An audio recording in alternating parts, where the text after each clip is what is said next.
امام بخاری اور امام مسلم کے دادا استاد کون ہیں؟ عبداللہ ابن مبارک دادا استاد ہیں. امام مسلم تو خود امام بخاری کے شاگرد بھی ہیں. عبداللہ ابن مبارک سے حدیثیں بھی لی ہیں امام بخاری نے، امام مسلم نے. اور عبداللہ ابن مبارک کا ہی قول ہے صحیح سند کے ساتھ جامعہ ترمذی میں 256 نمبر حدیث کے کانٹیکسٹ میں کہ جو رفع الیدین کرتا ہے اس کی حدیث ثابت ہے ابن عمر والی، اور جو رفع الیدین نہیں کرتا اس کی ابن مسعود والی حدیث ثابت نہیں ہے. عبداللہ ابن مبارک 181 ہجری میں فوت ہوئے اور امام بخاری 194 میں پیدا ہوئے. یہ ان کے دادا استاد ہیں. عبداللہ ابن مبارک شاگرد ہیں امام حنیفہ رحمہ اللہ کے، شاگرد ان کے ہیں، لیکن رفع الیدین کے مسئلے میں وہ اپنے استاد کے ساتھ نہیں ہیں. بلکہ امام بخاری نے جز رفع الیدین میں ایک مناظرہ نقل کیا ہے عبداللہ ابن مبارک کا اپنے استاد امام حنیفہ کے ساتھ. جب امام حنیفہ نے سنت کا مذاق اڑاتے ہوئے یہ کہہ دیا سلام پھیرنے کے بعد کہ عبداللہ ابن مبارک سے کہ مجھے لگا تم نماز میں اڑنے لگے ہو جو تم بار بار یوں کرتے ہو. جب کوئی شخص سنت کا اس طرح مذاق اڑائے تو اس کا جواب بھی پھر پھکی سے دیا جاتا ہے. تو وہ پھکی عبداللہ ابن مبارک نے دی اور کہا کہ امام صاحب، استاد جی رکو ذرا، صبر کرو.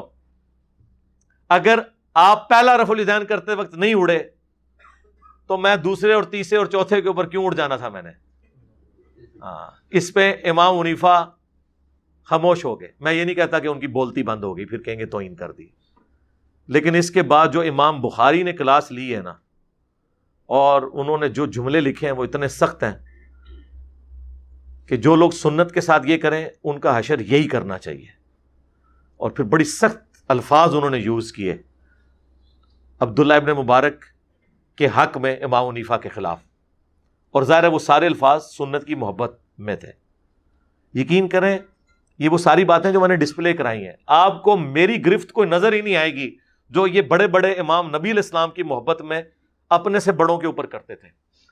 یعنی گھوڑوں کی دموں والی حدیث جب حنفیوں نے پیش کی تو جز رفع الیدین میں امام بخاری نے لکھا کہ جو لوگ گھوڑوں کی دموں والی حدیث رفع الیدین پہ لگا رہے ہیں، وہ مسلم شریف کی حدیث، وہ تو سلام پھیرتے وقت الفاظ ہیں کہ زانوں پہ ہاتھ رکھو اور یوں نہ کرو، اور دم ہلتی بھی یوں ہے، ایسے ایسے نہیں ہلتی. گھوڑا یوں دم لاتا نا، ان کا گھوڑا شاید ایسے ایسے لاتا ہو. تو امام بخاری نے کہا کہ جو یہ حدیث رفع الیدین پہ لگا رہے ہیں انہیں ڈر جانا چاہیے کہ اللہ کا عذاب نہ ان پر آ جائے. اور سورہ النور کی انہوں نے آیت نقل کر دی کہ جو رسول اللہ کی مخالفت کرتے ہیں وہ ڈرتے نہیں کہ اللہ کا عذاب آ جائے ان پر. امام بخاری نے کہا کہ انفیو اللہ سے ڈر جاؤ تم پر اللہ کا عذاب نہ آ جائے کہ تم گھوڑوں کی دموں والی حدیث لگا رہے ہو. ابھی امام بخاری کو تو یہ پتہ ہی نہیں تھا کہ انہوں نے بعد میں وہ بت رکھنے والی بھی لگانی ہے. اس پہ تو امام بخاری نے کوئی اس سے بھی سخت آیت ڈھونڈ کے تو ان کے اوپر لگانی تھی. اب حنفیوں کے گلے کا یہ کانٹا بنی ہوئی ہے، وہ کہتے ہیں نہیں جی وہ جز رفع الیدین تو امام بخاری سے ثابت ہی نہیں ہے. جناب کلمی نسخے موجود ہیں اس کتاب کے پوری اسناد کے ساتھ. مکتبہ ظاہریہ کی، وہ سلطان ظاہر تھے ایک مسلمانوں میں بہت بڑے ایک سلطان گزرے ہیں، انہوں نے اپنی لائبریری بنائی تھی، اسی میں شیخ البانی بھی پڑھتے رہے. نیچے دکان تھی گھڑیاں ٹھیک کرنے کی، ان کے ابو کی چابی ان کے پاس ہوتی تھی. فالتو وقت یہ اوپر بیٹھے رہتے تھے، کرتے کرتے اللہ نے اتنا علم دیا کہ محدثین کے استاد بن گئے. ہے وہ گھڑی ساز تھے، یعنی انجینئر. ہاں، کوئی مدرسے سے نہیں تھے پڑھے. پھر بعد میں خیر انہوں نے جو ظاہر عربی ان کی اپنی نیٹو لینگویج تھی، تو محدث اعظم سعودیہ عرب بن گئے وہ البانیہ سے آ کے. اور مفتی اعظم سعودیہ بن باز کہا کرتے تھے کہ اس نیلی چھتری کے نیچے البانی سے بڑا کوئی حدیث کا عالم نہیں ہے. اس دور کا امام بخاری انہیں کہا گیا شیخ البانی کو.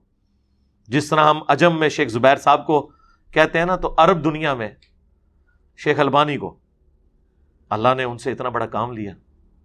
تو وہ مکتبہ ظاہریہ کی باقاعدہ کلمی نسخے والی جز رفع الیدین ہے، جس پہ شیخ زبیر صاحب نے تحکیم لگا کے مکتبہ اسلامیہ سے پرنٹ کی ہے، جو ہماری ویب سائٹ ahlsunnatpak.com پہ اس کا PDF رکھا ہوا ہے. تو وہ ثابت ہے، شروع میں انہوں نے پوری بحث کی ہوئی ہے اس کے اوپر.